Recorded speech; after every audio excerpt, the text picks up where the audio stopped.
Bonjour, dans cette petite vidéo, du coup, vous trouverez la correction de l'activité 2. L'activité 1 ayant été finie normalement selon vos niveaux avant les vacances, soit en présentiel, soit en distanciel, vous avez dû traiter cette activité 2 qui était distribuée avant les vacances, soit la semaine en distanciel, soit cette semaine-ci. Vous aurez donc la correction. Nous ferons les bilans et l'amélioration des bilans au retour en classe la semaine prochaine. Donc, comme d'habitude, cette activité est une activité d'entraînement pour le brevet. De nouveau, on profite du distanciel pour faire de l'étude de documents. Donc, vous voyez toujours 3 documents. J'ai laissé, comme la dernière fois, les questions avec les numéros type brevet. Donc, vous voyez qu'il y a la 3.1 qu'on va faire de suite. Expliquer pourquoi l'on doit faire appel à un cheval pour produire de l'antivenin. Donc, les réponses au document, à la question 3.1 sont dans le document 3. D'accord, c'est ce que je vous ai stabiloté en jaune fluo. Vous voyez que effectivement, il y a ce qu'on appelle aussi un effet dose dans les morsures de serpents venimeux. Et cette dose aura pour cause la mort de l'individu si cette dose est élevée. Ainsi, par exemple, une dose est dite mortelle à 2 UA pour 5 litres chez l'humain, alors que la même dose de 2 UA est en proportion moins importante vu que le cheval a 20 litres, ce qui lui permettra donc de survivre à la morsure, donc de produire des anticorps naturellement dans son système immunitaire, et donc c'est du sérum de cheval avec des anticorps de cheval que l'on va récupérer et purifier pour faire un antivenin. Pour cette correction, je vous propose donc, alors bien sûr, vous laissez ce que vous avez fait, hein, si c'est juste pour recopier la correction, ça ne sert pas à grand chose.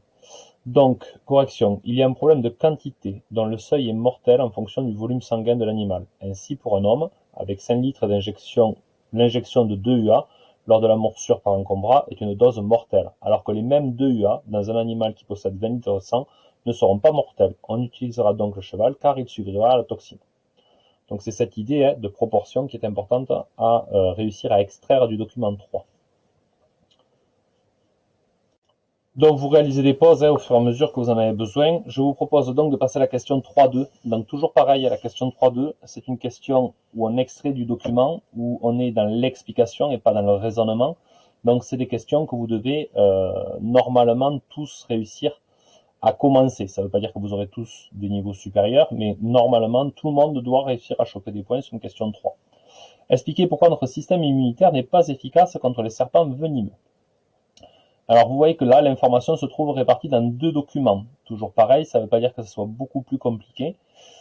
Premier document, on vous dit les effets de ces toxines sont souvent rapides, quelques heures, et irréversibles. Et on vous reparle de cette rapidité dans le document 3. C'est la rapidité des actions des toxines par rapport au temps de réponse de notre système immunitaire, le problème. En effet, pour produire nos propres anticorps contre les toxines, il nous faut au moins 10 jours. Donc en fait, la morsure vous tuant en quelques heures, la réaction immunitaire a peut-être le temps de se lancer, mais en tout cas, elle n'a pas le temps d'arriver au bout, et on n'a pas le temps, nous, de produire des anticorps, car la concentration, c'est la question 1, est trop importante pour la quantité de sang que nous avons. Donc toujours pareil, n'effacez pas ce que vous avez écrit, c'est la correction, j'espère que vous faites jouer le jeu, en tout cas de faire étape par étape. Donc, en plus de la forte dose, les toxines agissent rapidement, entre parenthèses moins de 24 heures sur notre organisme, et notre organisme met plusieurs jours pour produire des anticorps qui seront capables de nous protéger contre les toxines. L'action mortelle des toxines est plus rapide que notre système de défense. Donc on passe là à une question de type 4. Les questions de type 4 sont des raisonnements. Si on vous dit le jour du brevet qu'une question est de l'ordre du raisonnement, c'est que vous devez, dans un premier temps, au moins mettre en relation plusieurs documents. C'est pour ça qu'il peut être plus facile pour tester la question 4 d'avoir fait les questions 3.1 et 3.2 avant, vu que vous allez retrouver les mêmes notions cachées dans les documents.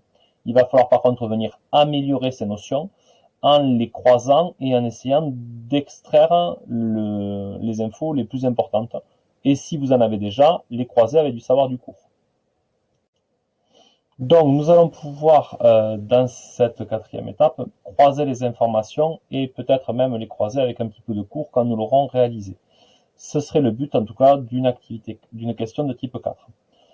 Lors de la morsure par un serpent, l'injection des toxines va agir rapidement sur notre organisme. Ça, ce sont des informations qui sont dans le document 1 et dans le document 3. En injectant un sérum de cheval anti-venin, on va injecter des anticorps de chevaux. Ça, c'est ce qu'on comprend grâce au document 3 et à son schéma. Ils vont alors se fixer sur les toxines et les neutraliser. Ça, c'est le document 2. Notre corps sera donc sauvé par l'action des anticorps antitoxines du cheval qui ont été produits en avance et conditionnés en dose d'urgence. Comme nous n'avons pas fait le cours en présentiel, nous ne pouvons pas améliorer et aller un tout petit peu plus loin et injecter plus de cours, mais on verra dans la suite qu'il y a un problème de spécificité, c'est-à-dire que le sérum ne va marcher que pour un seul type de venin, et on pourra voir aussi qu'il risque d'y avoir petit à petit, si on utilise trop de sérum anti-venin, une accoutumance de notre système immunitaire aux anticorps de chevaux, et donc une baisse en efficacité. Je vous souhaite une bonne fin de journée. Vous avez déjà l'activité 4 qui est un DM sur le cahier, le classeur pédagogique. Nous nous retrouverons au plus tard la semaine prochaine, mais normalement l'activité 3 devrait être postée demain. Je vous souhaite une bonne fin de journée.